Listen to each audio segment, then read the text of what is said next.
Primeiramente, dar boa noite a todos, né? Muito boa noite. Hoje meu nome é Isaac, para quem não me conhece. Eu e o meu amigo aqui, Carlinhos Ventura, ficamos encarregados de fazer essa preparação para essa grande palestra que vai ser brindada no dia de hoje, né, pelo irmão Vitor José.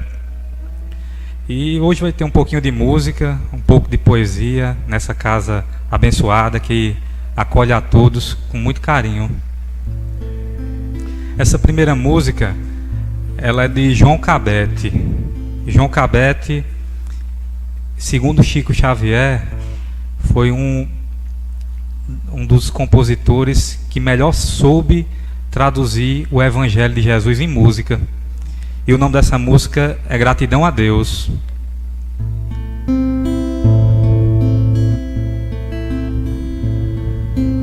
Quando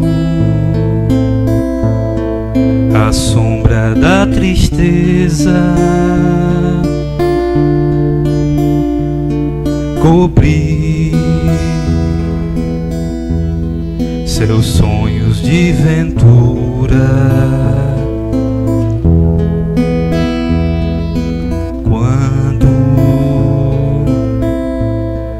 você quiser chorar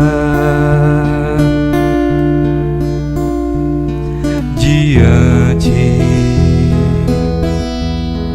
da taça da amargura, quando a dor bater a porta, ferindo bem fundo o coração,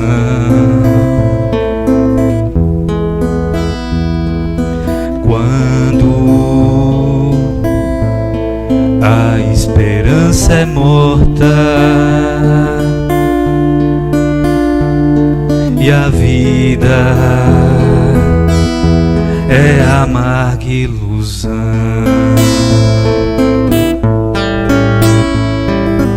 Olhe para trás, veja quanta dor, súplicas de paz, clamando amor.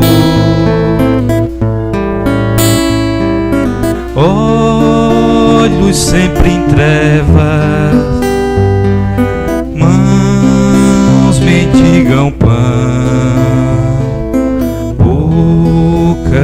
que não falam e risos sem razão.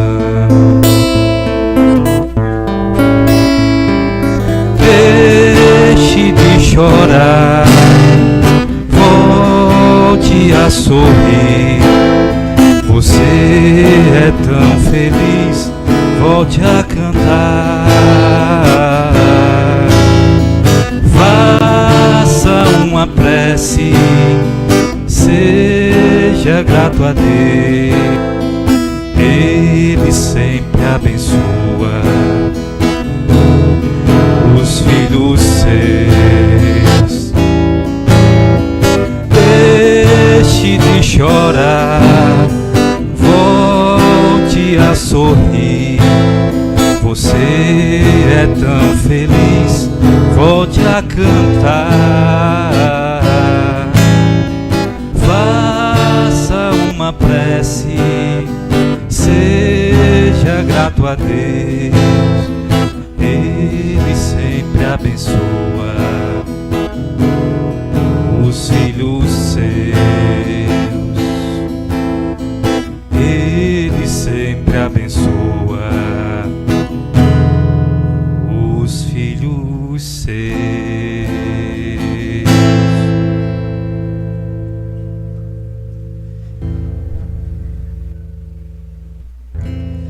Antes de tocar a próxima música, eu queria trazer, nessa noite de hoje, um gênero da poesia popular. Não sei se muitos o conhecem, chamado Galope à Beira-Mar. Só que de uma maneira diferente. Esse poeta pernambucano, saudoso Otacílio Batista, em vez de encerrar a estrofe com cantando galope na beira do mar, ele encerra de uma maneira sublime, dizendo palavras do Cristo na beira do mar. E ele diz assim: nas brancas areias formosas da praia, um homem com 33 anos de idade chorava com pena dessa humanidade que tomba, fracassa, delira e desmaia. Usava uma túnica da cor de cambraia. Seus olhos brilhavam sem pestanejar. Nenhuma sereia podia imitar sua voz de veludo a Deus dirigida. Mostrou o caminho, a verdade e a vida. Palavras do Cristo na beira do mar. E na beira do mar, nessa beira do mar que nós estamos, sempre buscando direcionar, pescadores imortais que somos, né? Sempre buscando direcionar o barco de nossas vidas em rumo à direção do Divino Mestre Jesus. Nós trazemos essa música agora, A Barca. Tu te abeiraste da praia, não buscaste nem sábios nem ricos, somente queres que eu te siga, Senhor. Tu me olhaste nos olhos a sorrir, pronunciaste meu nome lá na praia. Eu larguei o meu barco junto a ti, buscarei outro mar. Tu sabes bem que em meu barco eu não tenho nem ouro, espadas, somente redes e o meu trabalho, Senhor. Tu me olhaste nos olhos a sorrir, pronunciaste meu nome lá na praia. Eu larguei o meu barco junto a ti, buscarei outro mar. Tu minhas mãos solicitas, meu cansaço, que a outros descanse, amor que almejas seguir te amando, Senhor. Tu me olhaste nos olhos a sorrir, pronunciaste meu nome lá na praia. Eu larguei o meu barco junto a ti, buscarei outro mar. Tu, pescador de outros lagos, ânsia eterna das almas que esperam, bondoso amigo que assim me chamas, Senhor.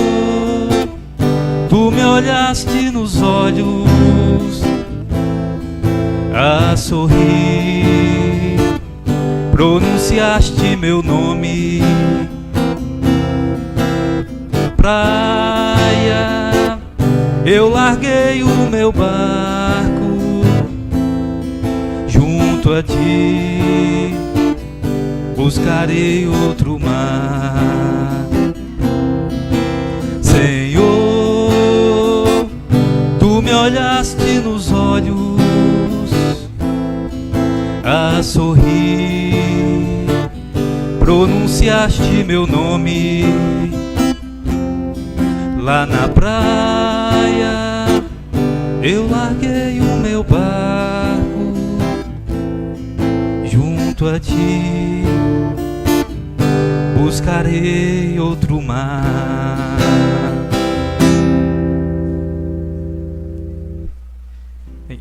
E também eu não podia deixar de trazer uma poesia em relação ao tema da palestra de hoje, né? O Espiritismo, Luz para a Imortalidade, que vai ser proferida daqui a alguns instantes pelo irmão Vitor. E esse poema foi de uma maneira interessante, como ele surgiu, foi no dia 2 de novembro, conhecido como o Dia de Finados, dia guardado para homenagear aqueles que já partiram. E eu acordei nesse dia com duas palavras na cabeça: ninguém morre.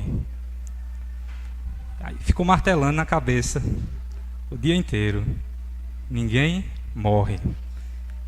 Aí já pelo final do dia, eu peguei a caneta, o papel, e veio alguns versos simples, mas que fala de um tema que não é novidade para nenhum de nós, né? Sobre a imortalidade da alma. Mas eu não me canso de repetir, porque é algo que a gente não pode esquecer nunca, que ninguém morre. E diz assim: nosso corpo não é a nossa vida, é a armadura que reveste a nossa luta. E essa roupa pode até ficar perdida, mas a alma para sempre se escuta. Acreditar é o combustível necessário na travessia para se reencontrar. Como o rio segue rumo ao estuário, para um dia abraçar o mar. Não existe final ante o infinito, quando Deus é amor ilimitado. Não se entregue revoltado ou aflito, se um ente querido for levado. Fique certo que a semente se enterra, e nasce o fruto que da árvore decorre. Cada um sobe apenas a sua serra, e na verdade, na vida, ninguém morre. E dessa poesia saiu essa música. Nosso corpo não é a nossa vida,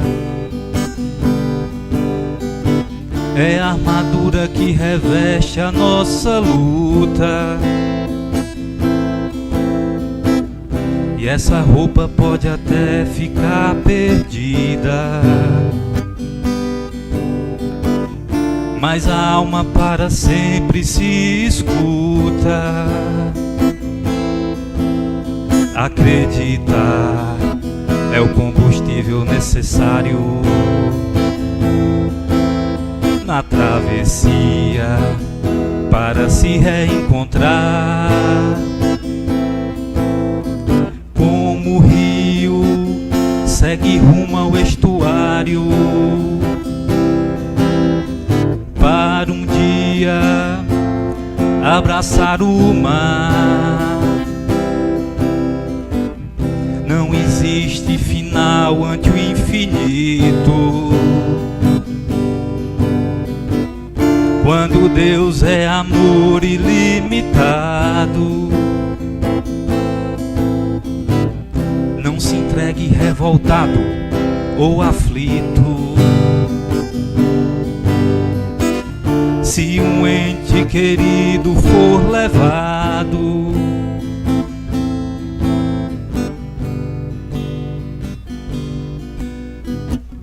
Fique certo que a semente se enterra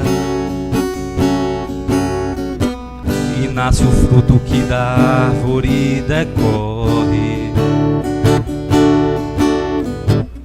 Cada um sobe apenas sua serra, Na verdade, na vida ninguém morre. Na vida ninguém morre. Na vida ninguém morre. Na vida ninguém morre. Na vida ninguém morre.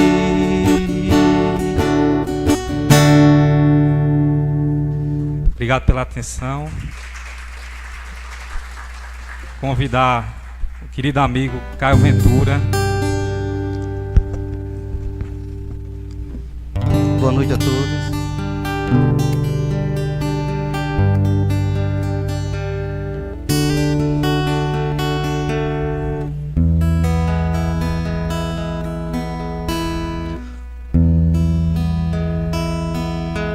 Como um homem que saiu a semear e deixou cair pelo caminho as sementes do amor, sejamos todos nós semeadores de Jesus, que é luz, que é luz. Oremos, procuremos entender o porquê da semente que não germinou. É que a fé não brotou no coração. É ficar como uma ovelha perdida, sem direção. Então sejamos todos nós semeadores de Jesus, que é luz, que é luz.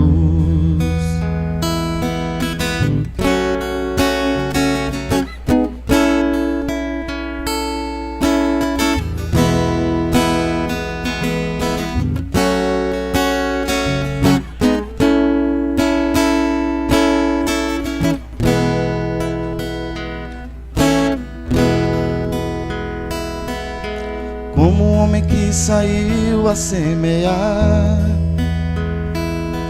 e deixou cair pelo caminho as sementes do amor, sejamos todos nós semeadores de Jesus, que é luz, que é luz. Oremos, procuremos entender o porquê da semente que não germinou. Foi que a fé não brotou no coração. É ficar como uma ovelha perdida, sem direção. Então sejamos todos nós semeadores de Jesus, que é luz, que é luz, que é luz, que é luz.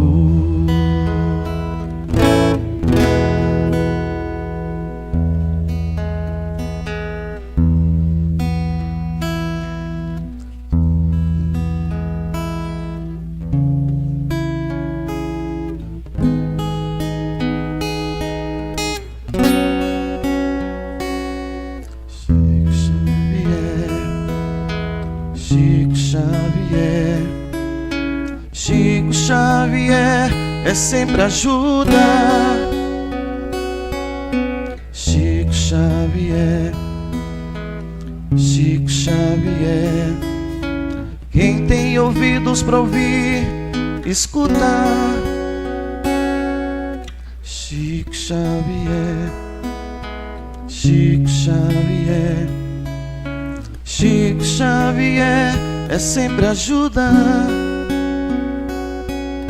Chico Xavier, Chico Xavier, quem tem ouvidos para ouvir, escuta. Francisco é como o rio desde a nascente, Ele colhe como quem planta semente. Suas margens são prenúncio pro futuro. Eu não tenho que jurar, mas se quiser eu juro. Chico Xavier, Chico Xavier, Chico Xavier é sempre ajuda. Chico Xavier, Chico Xavier. Quem tem ouvidos pra ouvir, escuta. Chico Xavier é meio estranho pra quem não acredita em seu próprio coração. Chico Xavier não tem tamanho. Ele é luz iluminando a escuridão. Chico Xavier, Chico Xavier, Chico Xavier é sempre ajuda. Chico Xavier, Chico Xavier. Quem tem ouvidos pra ouvir, escuta.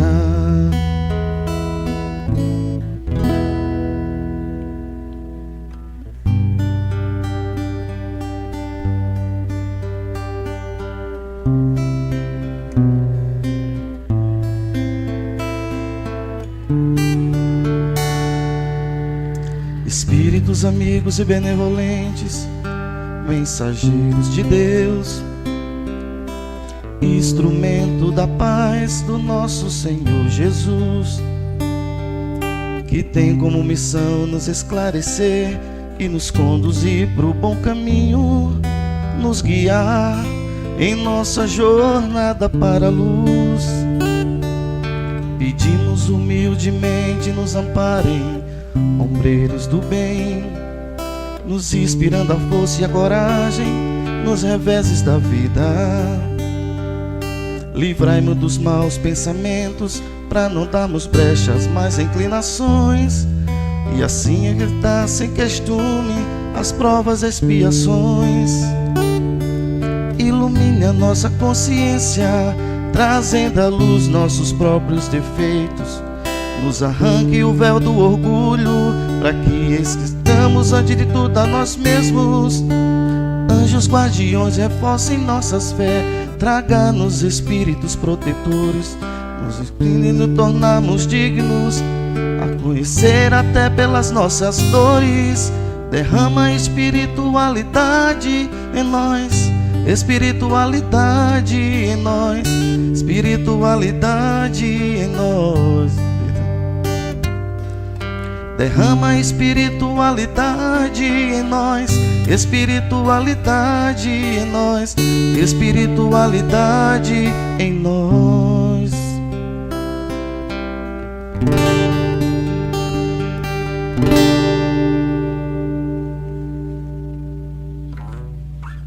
Pronto, encerramento. Boa noite a todos.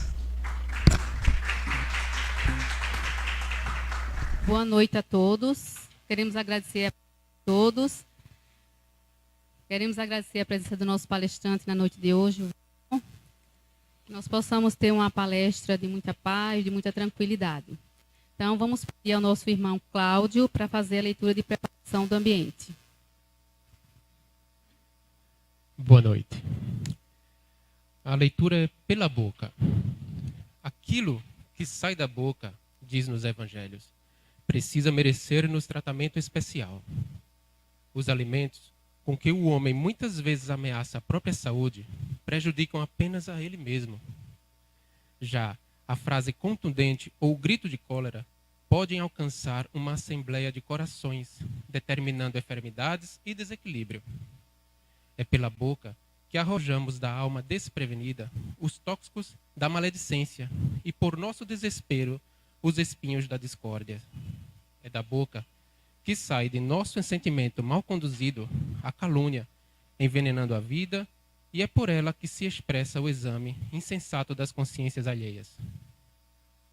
Mas pela boca também exteriorizamos a ternura, a compreensão e a fraternidade que nos imantam uns aos outros. Vejamos o que fazemos da palavra para que a palavra não nos destrua. A língua revela o conteúdo do coração.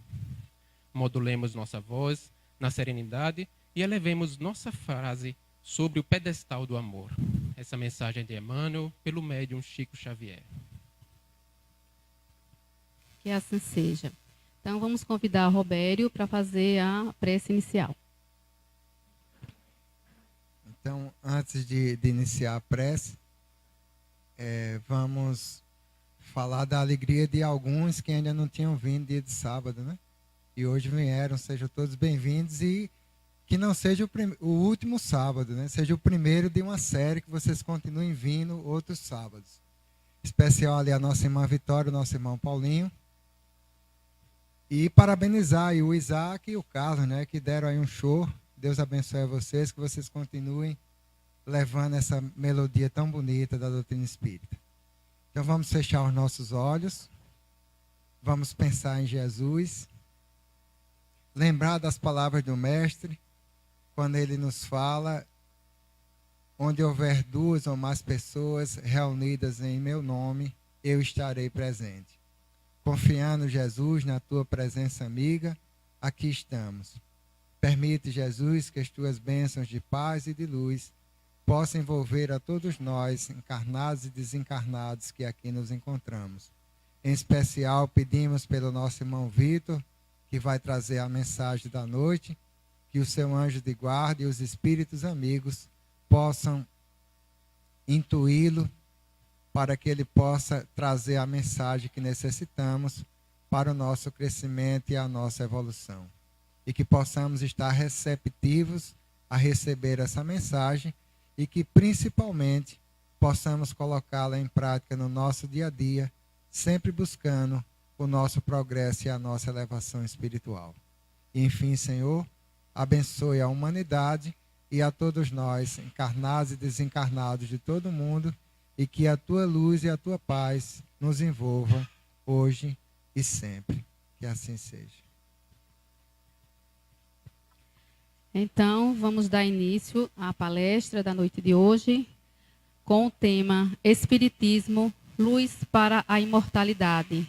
E o nosso palestrante é nosso querido Vitor, né, que todos já conhecem. Pela segunda vez está aqui já dando mais uma palestra para a gente, né, que a gente possa aproveitar bastante. Bom, minha gente, então vamos ficar todos em silêncio e ouvir bastante o que o Vitor tem a nos dizer. Muita paz.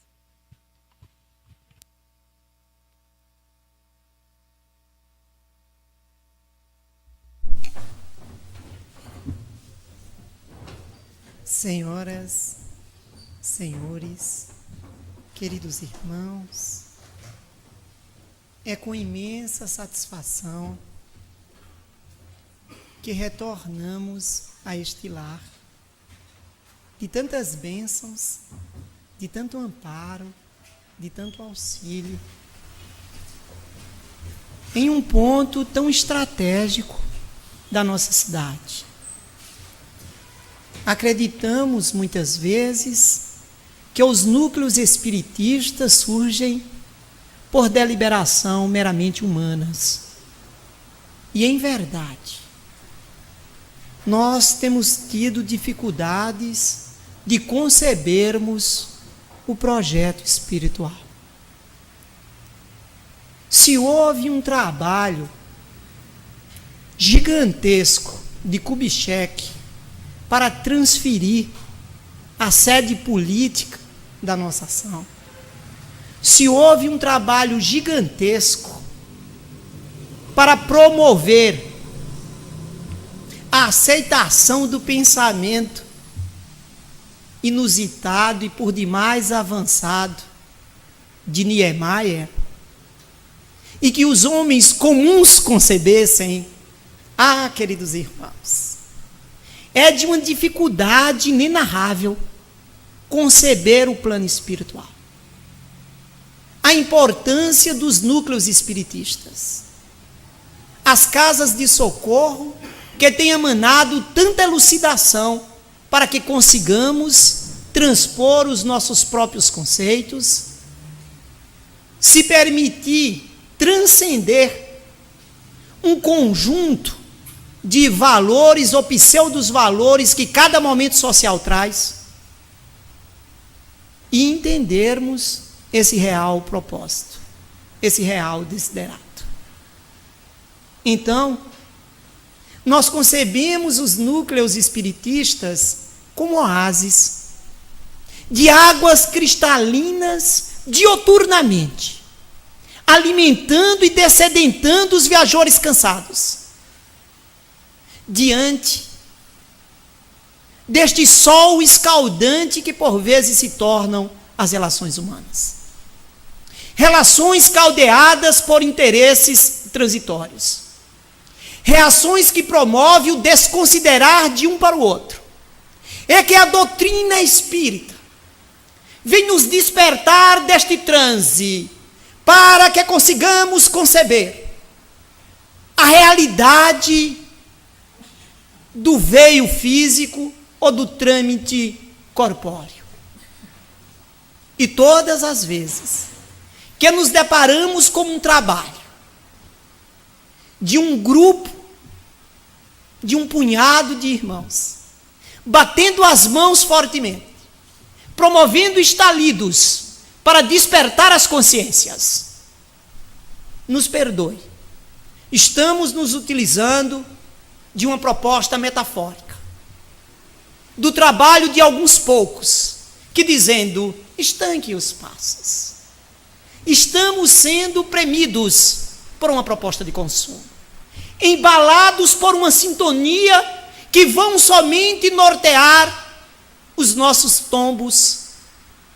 E deveríamos nos permitir uma visão mais lúcida de quem realmente somos.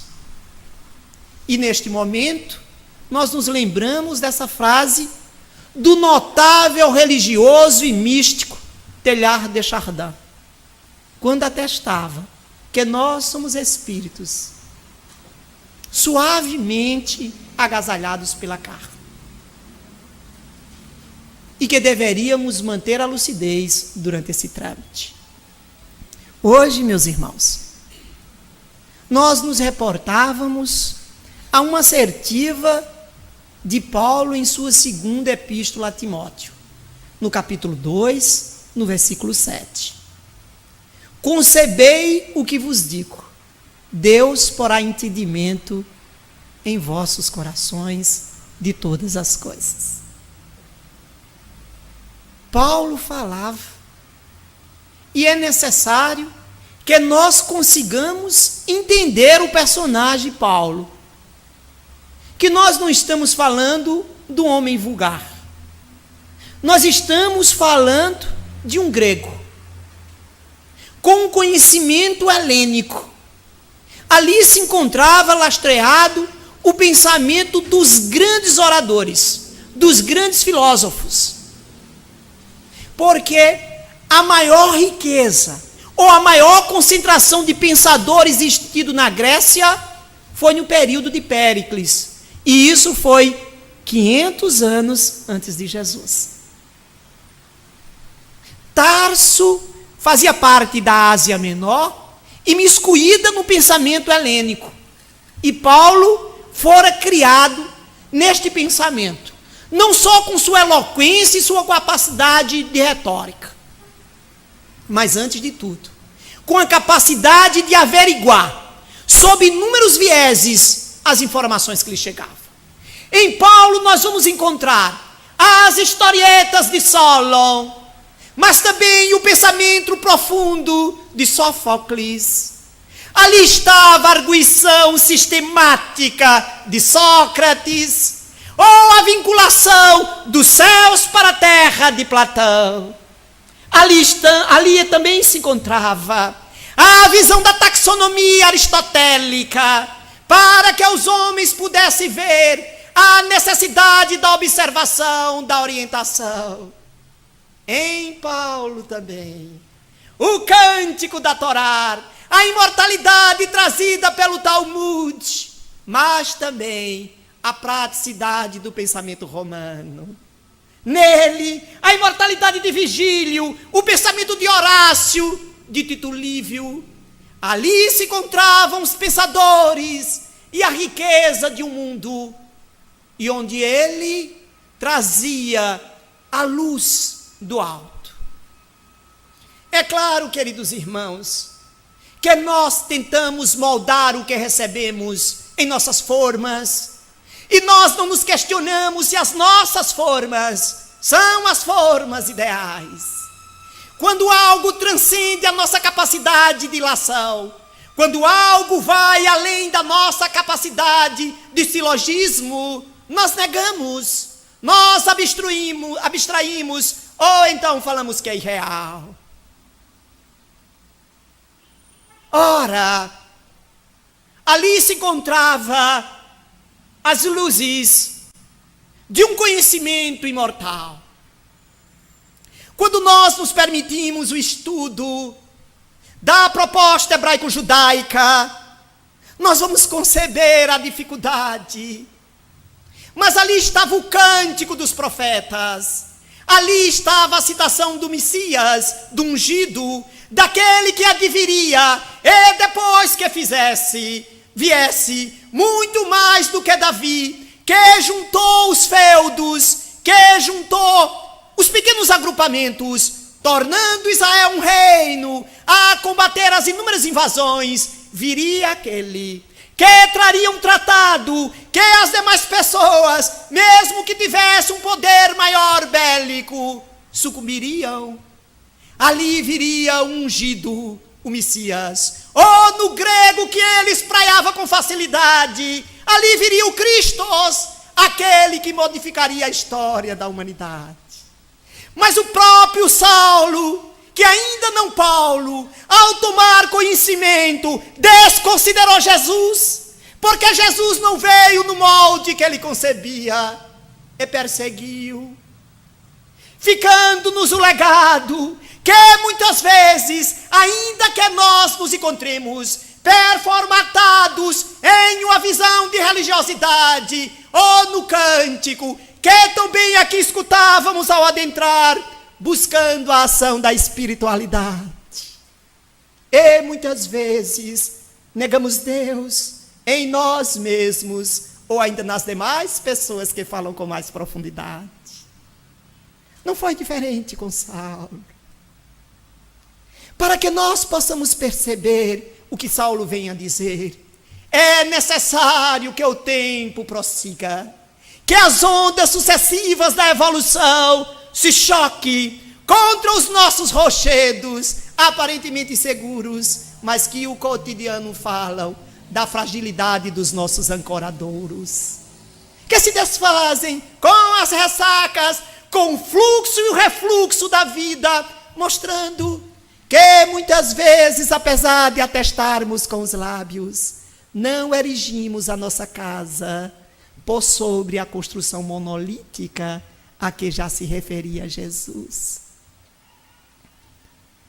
Vejamos, queridos irmãos, quando nós nos reportamos a Jesus, os nossos olhos buscam os evangelhos sinóticos. E os evangelhos sinóticos, com toda a profundidade, falam do pastor de Israel. É belíssimo. Em Mateus nós vamos perceber que ele está dizendo, Jesus é o Cristo, ele é da genealogia de Davi. Por isso que o primeiro capítulo de Mateus é provando que Jesus era descendente de Davi. Porque para eles que foram acomodados, isso era o primordial. Era o fundamental. Que se cumprissem todas as profecias de Isaías a Malaquias. Mas quando nós nos permitimos conhecer João, é muito interessante. Por isso que a doutrina espírita tanto se interessa pelos jovens. Porque os jovens, eles não temem errar, contanto que estejam tentando acertar. Por isso que as casas espíritas precisam valorizar a mocidade, a juventude espiritista. Porque elas investigam sem medo. Levantam a mão e perguntam. Não temem errar. E João faz esse cântico sem erros. Os judeus, eles não veem a Deus, eles veem a glória de Deus. Em verdade, eles escutam a glória de Deus. É por isso que nós vamos encontrar Ezequiel dizendo que a glória de Deus sairá do templo para a consciência dos homens. Então eles falam na glória de Deus. Foi a glória de Deus que falou com Abraão, apenas para contextualizar. Então, Deus não se vê à face. A única coisa que sabia desse Deus é que esse Deus era Pai. E é bom que coloque para vocês que quem traz essa proposta é Abraão. E Abraão era caldeu. E a caldeia era politeísta.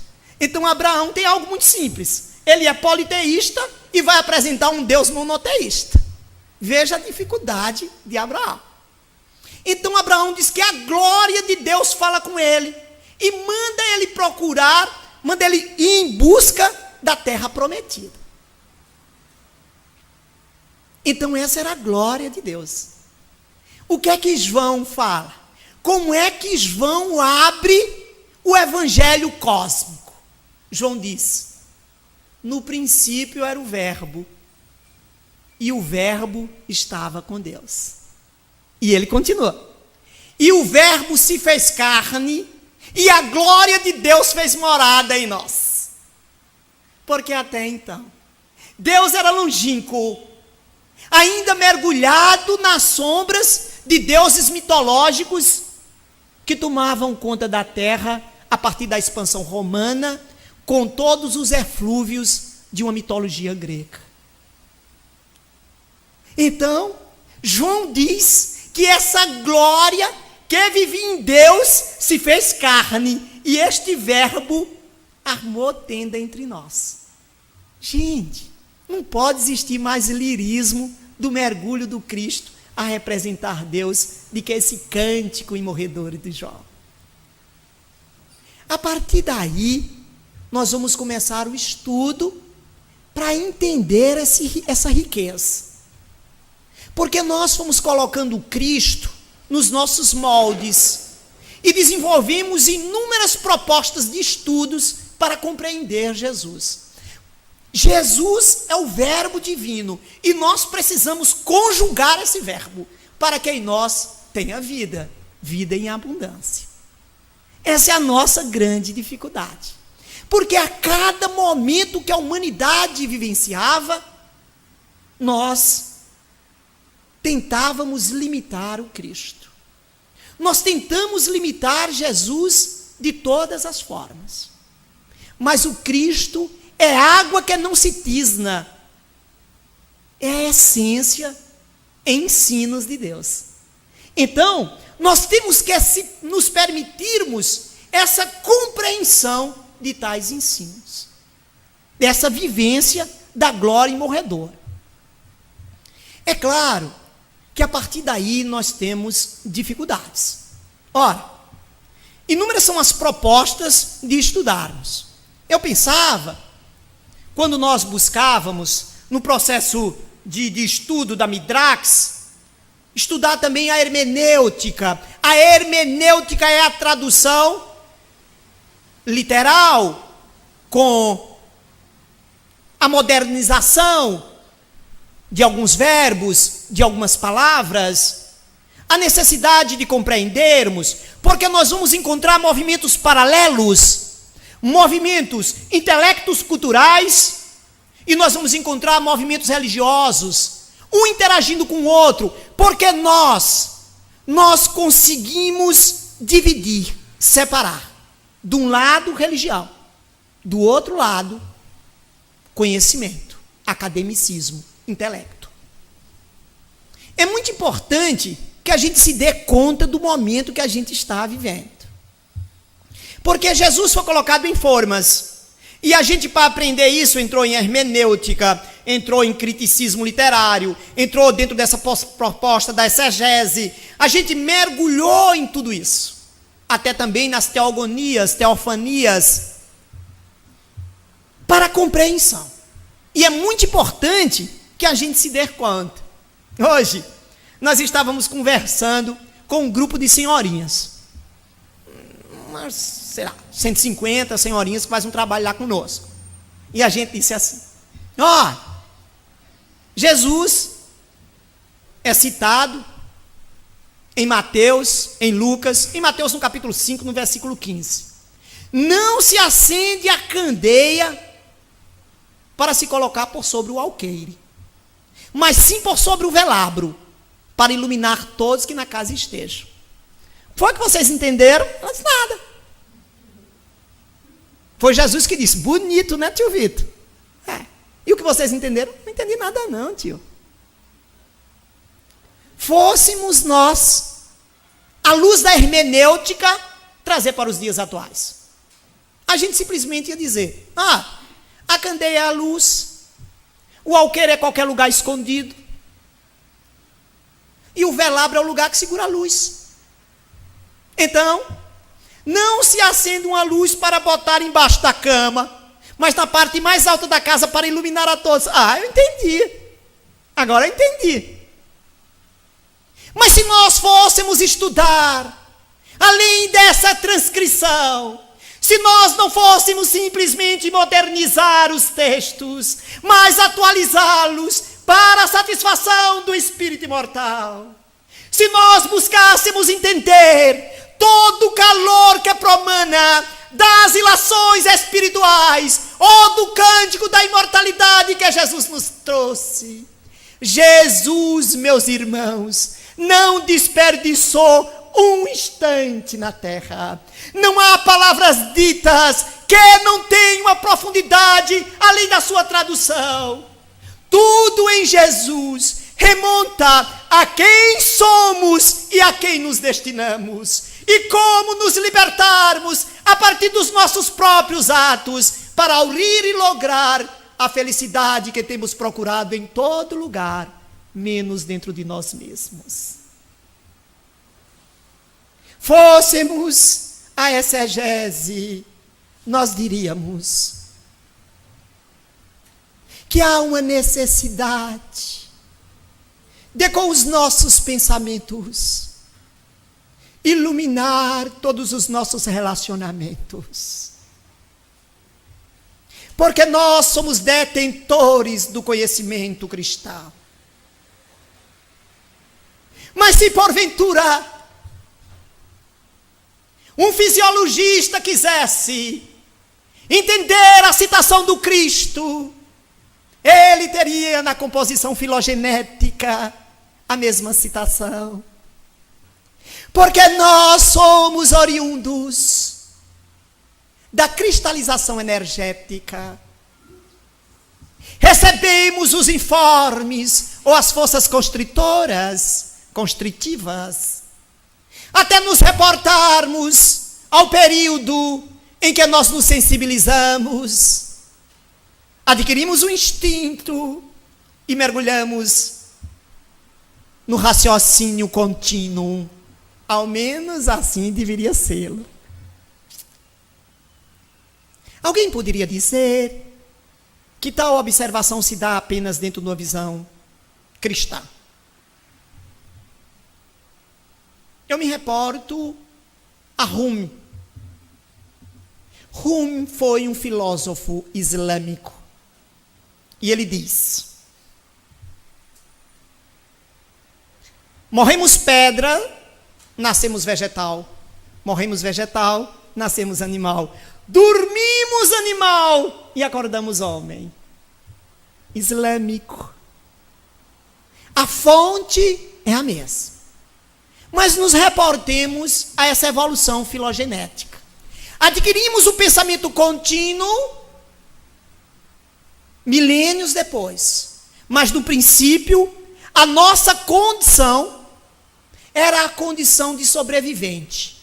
E para isso, nós vamos ter aquilo que mais adiante seria a base do nosso cérebro. E nessa condição nós temos apenas um instinto no tronco cerebral.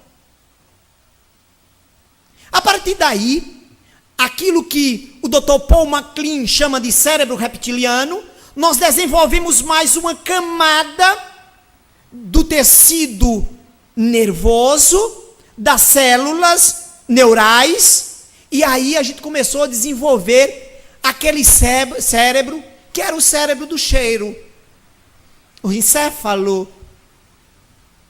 E começamos na nossa proposta de cheirar para saber se era comida, cheirar para saber se é veneno, cheirar se está pronto para cópula, cheirar para ver se é inimigo.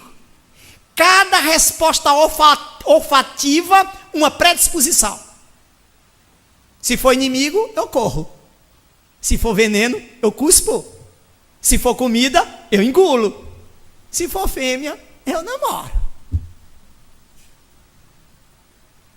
Mais adiante, surge uma nova camada. Essa camada é um arquivo. Não precisa eu ficar repetindo experiência. Gente, isso foi um salto na nossa evolução. A gente começou a ter um arquivo. Então, quando eu cheirei, eu vi as características dessa planta, deste animal, deste ambiente, eu guardei. Quando eu passava por ali, é perigo. Nem vou. Ali o namorado é ciumento, eu vou me afastar. Começaram as experiências. E nós continuamos a nossa evolução. O conjunto dessas informações é o nosso sistema límbico. Ou a nossa proposta do cérebro dos mamíferos, onde ali começa a ter o afeto. Mas nós não paramos por aí. Vieram novas camadas desse tecido riquíssimo. E nós estamos nos adentrando no cérebro da racionalidade, ou o novo córtex, onde aí se processam todos e são caldeadas todas as nossas informações. Aí tem um computador Dante nunca visto, que vai tentar decodificar as informações que o espírito multimilenário traz. Veja que máquina sofisticada. Para decodificar as nossas informações multimilenárias. E o que é que isso tem a ver com o que Jesus disse? Percebamos. Esse cérebro da racionalidade é a luz, quer nos dar uma contemporização de tudo que estamos vivenciando, de toda uma contextualização. Ele fica na parte mais alta de quem somos. Ele deve ficar no velabro dos sentimentos. Porque se a candeia, se as luzes é o conhecimento, esse azeite que parte dos nossos sentimentos, que parte da sede dos nossos sentimentos, é que deve oxigenar essa chama. Porque se nós compormos as nossas decisões com racionalidade, mas com sentimentos, nós encontraremos o caminho para a plenitude. Ora, pois, nós, paralelo a isso, vivenciamos uma experiência, outra experiência, e ao longo das nossas inúmeras experiências, existiram momentos sociais que marcaram a história da humanidade. Nós identificaríamos o movimento renascentista se libertando das crendices, porque nós colocamos o conhecimento divino em nossos moldes, em dado momento não mais interessava. Ocorre um mergulho, essa continuidade, e nós vamos nos adentrar no século XVII, prenunciando o século das luzes. Mas aí nós vamos ter o pensamento de John Locke. Locke foi um dos homens que mais influenciou a história da humanidade. Ele influenciou Berkeley, ele influenciou Hume, que foram os grandes racionalistas da história da humanidade. E nesse racionalismo europeu, não existia espaço para Deus. Porque nós tivemos uma dificuldade muito grande de conceber Deus. E vem uma linha de pensadores que vai nos proporcionar uma tomada de decisão e ignorar essa informação espiritual, onde não haveria mais espaço para essa exegese. Era pura e simplesmente o contexto intelectual. E o homem sem sentimentos não deixa de ser um animal em propostas particulares. E o próximo é um adversário. Então surgem pensadores. Nós poderíamos falar de Leclerc-Buffon, que era um naturalista e filósofo francês, que escreve uma obra de 44 volumes, chamada A História Natural. E diz que todos os animais e todas as plantas tiveram um ancestral comum. E que nessa ancestralidade estava a base de toda a humanidade. Não precisávamos de Deus. O pensamento prossegue. Dentro desta linha de pensamento surge um homem, o cavaleiro, muito conhecido, Lamarck. E Lamarck diz que existe uma mudança no meio. A mudança no meio promove atrofias de alguns órgãos e o desenvolvimento de outros órgãos. Esta atrofia e desenvolvimento era passado geneticamente de uma geração para outra. É combatido. E surge o pensamento da teoria da evolução das espécies de Charles Darwin, que diz que, verdade, estamos em competição. É que essa competição faz com que nos vejamos em atritos, e os mais fracos vão sucumbir diante dos mais fortes. E o mundo aplaude. Aqueles eram dias de muitas dificuldades. Alguns pensadores começam a falar da alma. E surge um homem. Este homem era um filósofo, professor de la Métrie. E ele lança um livro, O Homem-Máquina. E quando escuta que o homem tem uma alma, ele diz, baseado no pensamento de Aristóteles, até a alma do homem é matéria. Tudo no homem é matéria. Não existe necessidade de Deus. O pensamento flui. Nós vamos encontrar mais adiante um outro pensador. Esse pensador diz que, em verdade, ele faz uma analogia. Nós somos uma estátua de mármore e alguém passa uma rosa. A gente sente o perfume. Esse perfume é lançado para o cérebro, é guardado. Ele lança um livro, que é a teoria das sensações, e cria a proposta da sensualidade, dizendo que aqui nós estamos para descobrir a felicidade através das sensações. E as religiões bloqueiam. As religiões são opositoras à felicidade da humanidade. Foi um momento muito difícil, mas que se prossegue. Mais adiante, nós vamos encontrar o pensamento de Helvétius. E Helvétius fala mais. Ele escreve no livro sobre o homem, sobre o espírito. E diz que nós somos uma tábula rasa. Nós nascemos sem nada. E nós vamos aprendendo, desenvolvendo as sensações. As sensações nos levam à felicidade. Religião nos opõe. Deus deveria ser banido. Aí, dois outros homens, Denis Diderot e Laplace, eles querem escrever 50 volumes, escreve 36, chamado La Encyclopédie, onde os grandes pensadores escreveram sobre alguns verbetes. Quem tem acesso a esse livro? Quem tem acesso a esse livro é Napoleão. E Napoleão, ao observar aquelas 700 páginas, diz: mas olha, aqui eu não estou vendo Deus. Deus não é uma probabilidade, disse Laplace. Não há como explicar Deus. É tudo que não passa pelo campo das sensações. Tudo que não é táctil não pode ser para nós visto como uma realidade. É um período de muita dificuldade para a humanidade. Mas Deus nunca está em silêncio.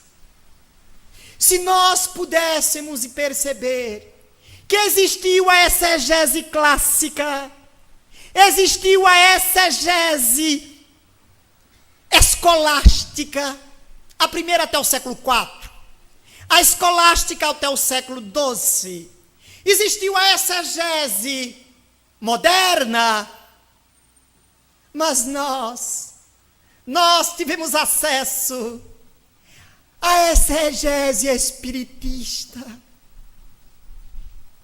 Nós hoje temos a capacidade de uma compreensão muito mais profunda em torno de quem somos e aonde nós nos dirigimos.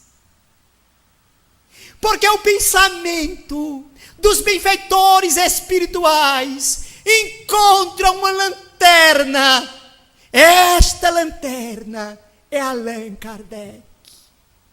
Junta esses pontos e nós vamos ter um farol a guiar a humanidade nos dias das descobertas tecnológicas e academicistas avançadas.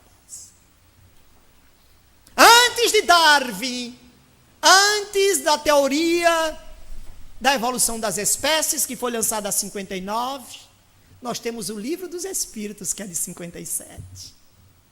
E ali fala quem somos e aonde nós aportaremos. E não deveremos ter dúvidas. Desbanca-se a física clássica e nós chegamos à física quântica.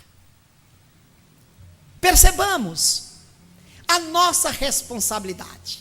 Jesus nos diz: a quem mais foi dado, mais será cobrado. Vamos fazer um estudo disso. É algo muito simples. Porque quando nós desbancamos aquele Deus mitológico, nós ficamos sem a paternidade. Há um pensamento de Leibniz, filósofo dos filósofos, que ele diz que Deus é a inteligência primeira.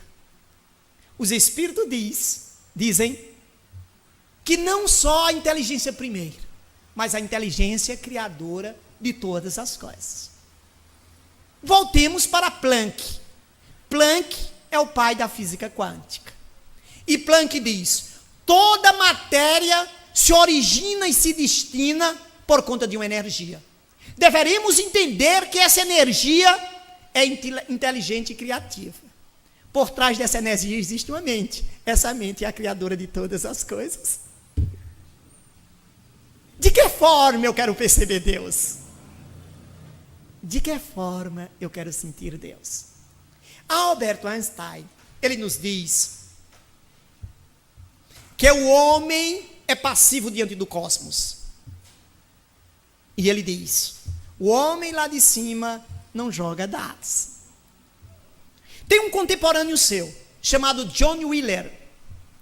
Wheeler diz: Albert Einstein nos fala que existe um vidro laminado entre nós e o universo. A física quântica quebrou esse vidro.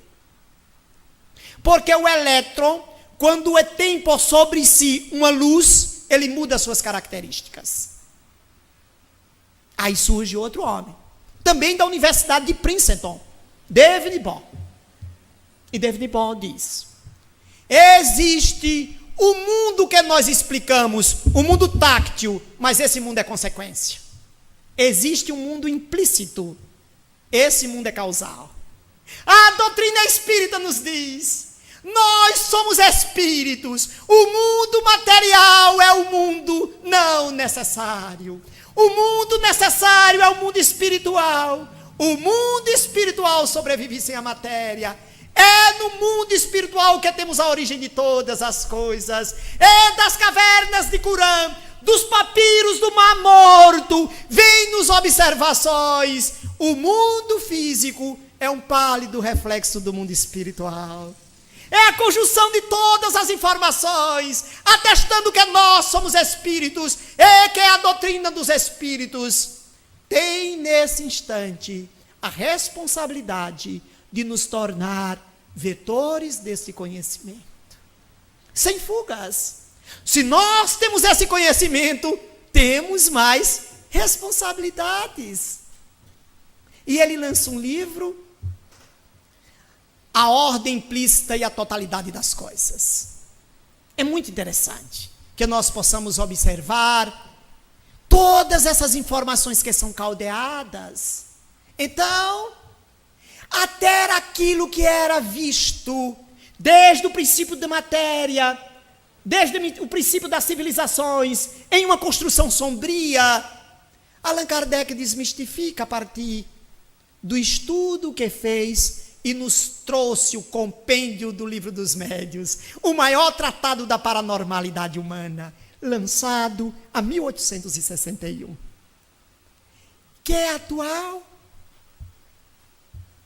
Quando nós nos movimentamos hoje na biologia molecular, que nós queremos saber o que faz com que uma célula saia de uma condição unidimensional para uma condição tridimensional. Que energia faz com que uma célula ganhe a especificidade, passe a ser uma célula óssea, uma célula sanguínea, uma célula neural. Rupert Sheldrake, em 1970, ao fazer uma pesquisa, diz que existe um campo energético, que esse campo energético é o que dá forma, é o mesmo pensamento de David Bohm, só que na biologia, e ele chama esse campo energético de campo morfogenético. Nós estamos tendo acesso ao que nunca antes tivemos. É um novo momento de compreensão. E faz-se necessário que nós percebamos esse instante que nós estamos. Porque nos diz o sábio e venerando Emmanuel, o Evangelho é o sol da imortalidade que o Espiritismo traduz com sabedoria para a atualidade do mundo. Isso está no livro Fonte Viva. Fonte Viva. E é muito importante que a gente entenda isso. Agora, nós não somos pura e simplesmente produto de uma organização celular. Nós não somos somente uma combinação de genes. Nós somos espíritos, argamaçados pelas nossas necessidades evolutivas. Isso faz com que eu não maldiga o momento, que eu não reclame de quem eu sou, se sou magro, gordo, alto, baixo. Isso faz com que eu perceba que, em verdade, eu estou pagando a matéria, matérias e mais matérias, até que eu consiga o diploma. O diploma nós poderemos chamar de plenitude. Eu prefiro felicidade. É como nós deveríamos nos ater a essas observações.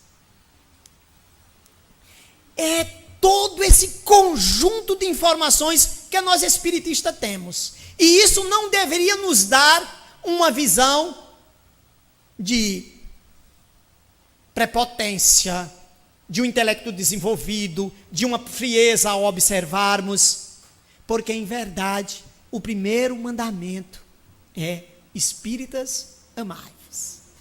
Se nós não soubéssemos nada disso, se nenhum dos nomes aqui citados tivessem repercussão em nós, mas se nós conseguíssemos ofertar aos outros aquilo que queremos receber, igualmente estaríamos vivenciando a proposta do Cristo.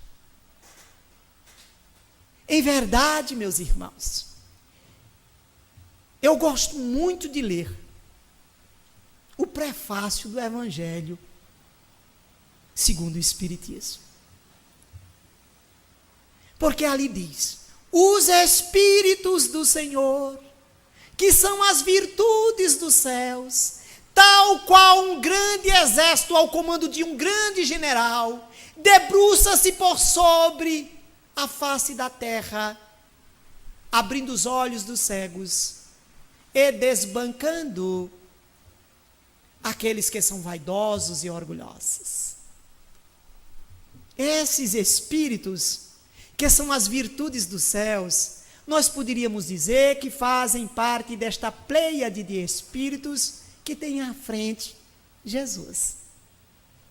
Ou então nós poderíamos dizer que é o Espírito Santo, ou o Espírito pleno, ou o pensamento crístico, como diz Humberto Roden, dá no mesmo.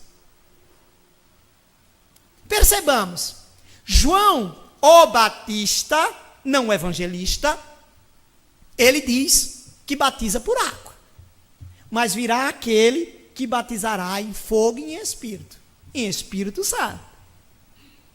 É muito interessante que aí vem aqueles que gostam de criar uma dificuldade para a evolução. E diz, João, tem um ali curando, tem um ali expulsando os demônios. Você vai deixar? Aí João diz, eu batizo com água, mas virá aquele que eu não sou digno de desatar as sandálias que ele traz nos pés. Gente, deixa eu dizer uma coisa para vocês, talvez alguns não saibam. Dentro das disposições sociais da Judeia, as classes mais abastadas pegavam o funcionário mais humílimo, o escravo mais desprovido de competências, e ele seria responsável para desatar as alpercatas. Alpercatas eram sandálias de couros cruzadas na perna. Então, na entrada da casa tinha uma espécie de um tronco, de um banco feito de madeira. A autoridade chegava, botava o pé em cima e, sem nem pedir, aquele funcionário humílimo, se esforçando para não interromper a conversa e não criar nenhum constrangimento, deveria desatar as sandálias que trazia nos pés. João diz que em relação a Jesus, ele não é digno de desatar as sandálias que o Cristo traz nos pés. Ele está em uma condição de inferioridade em relação a Jesus, de não poder ter uma igualdade nos pensamentos mais simples do Cristo, entendendo aqueles que estão mais acessíveis na sola dos pés. Por isso que ele diz, ele já era luz antes de eu ser luz, e continuará sendo luz depois que eu for luz. Eis que tudo se explica à luz da exegese espiritista. Nós começamos a ter compreensão de todas as coisas. Nós vasculhamos o instante social de Israel.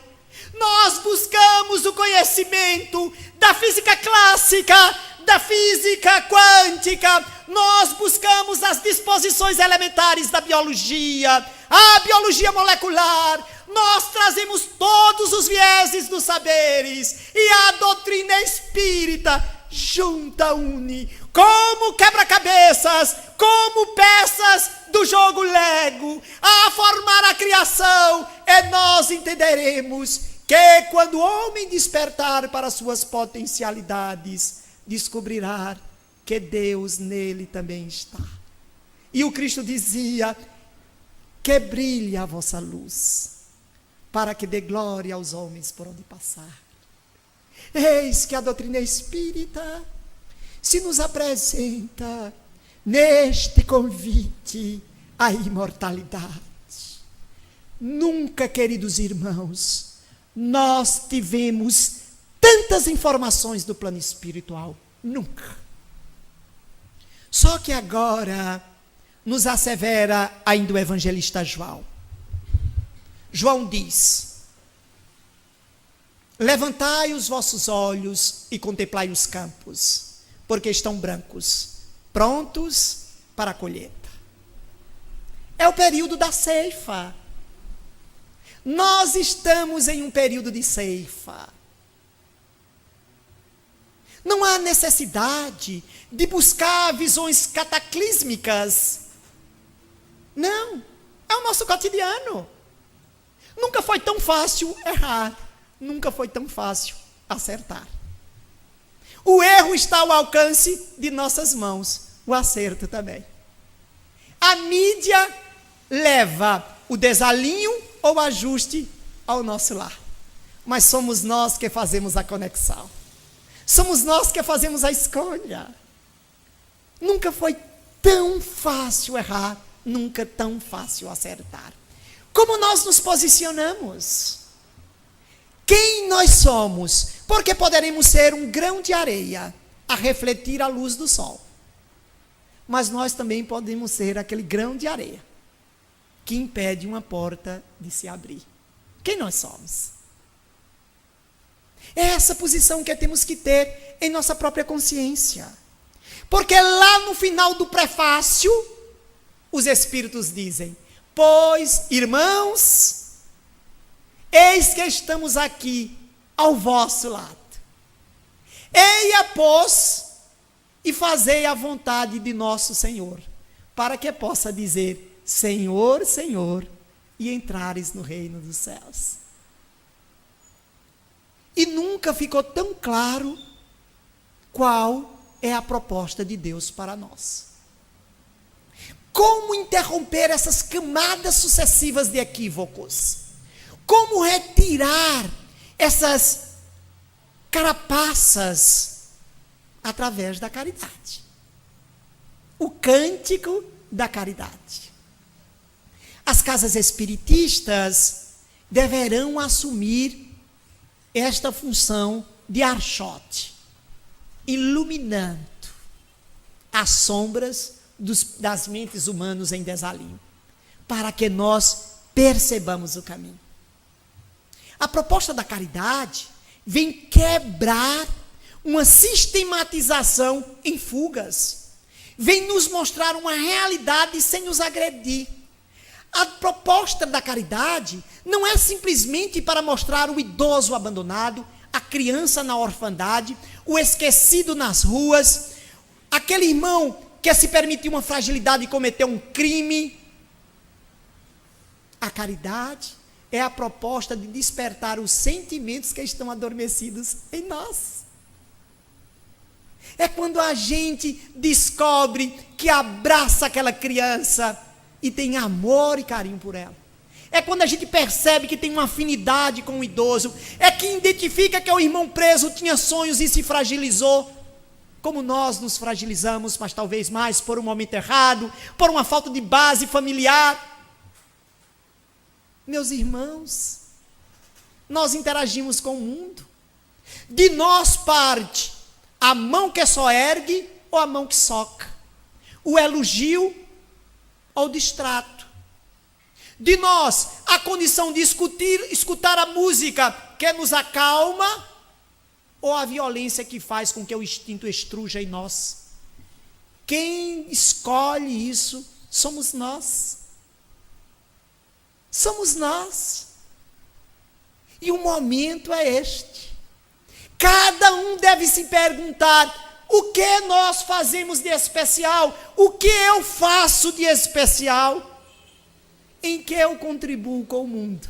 Para a queda ou para o seu erguimento? Porque não nos falta conhecimento. Só precisamos saber em que posição nos encontramos. Esta é a grande proposta que a doutrina espírita nos faculta. E eu queria concluir conclamando a importância de cada um de nós no contexto em que estamos. O movimento espiritista precisa do contributo de todos nós. Nós não poderemos simplesmente se tornar na casa espírita o ouvinte atento. Nós precisamos nos tornar trabalhadores operosos. Fomos educados durante muito tempo para conceber a salvação de fora para dentro. A doutrina espírita elucida que a conquista é, antes de tudo, íntima. Então, arregacemos as mangas. Saiamos da nossa zona de conforto. O campo está disposto. nós precisamos arar o solo árido, criar covas e lançar a semente. Para isso, vamos interromper o nosso ciclo sucessivo de mergulhos na carne para reincidirmos em antigos erros. É necessário fazermos algo diferente para que a vida nos propicie uma nova colheita, já que nós estamos promovendo uma nova semeadura. Se estamos cansados de sofrer, deveríamos, antes de tudo, nos cansarmos de errar, para que o erro não se secularize, não se eternize. Eis o convite da doutrina espírita. Eis a proposta. Não mais nós vamos ter um Cristo. O Cristo está conosco, é Jesus. Agora a eclosão se dá em todas as latitudes. A proposta é vivenciarmos o Evangelho de nosso Senhor Jesus Cristo. Então, eu gostaria de concluir em uma citação de Paulo, quando ele diz: eia, pois, vós, que dizeis amanhã? Amanhã tudo poderá ter se modificado. O teu inimigo ter partido e você não ter pedido perdão. O clima ter modificado e não poder mais ter a plantação. Amanhã talvez não tenhais mais a saúde orgânica, o equilíbrio da consciência, e talvez já seja tarde. Eia, pois, vós, que adiais o teu encontro contigo mesmo. Porque Paulo em Damasco descobriu que antes de tudo existia nele a condição de amar quem pensava diferente dele. Eia, pois, todos nós, que apesar do cântico da doutrina espírita, do rociar em nossa pele, dos lábios do Rabi da Galileia, quando nos deparamos com os sofridos, com os caídos, com os tombados, eis que a doutrina espírita faz com que entendamos que hoje Israel é toda a terra e que é o Cristo conta com todos nós. Iniciemos hoje a jornada necessária a partir da modificação de nós mesmos. Porque o que tivermos em nosso peito, disto falará a nossa boca. Muita paz para todos.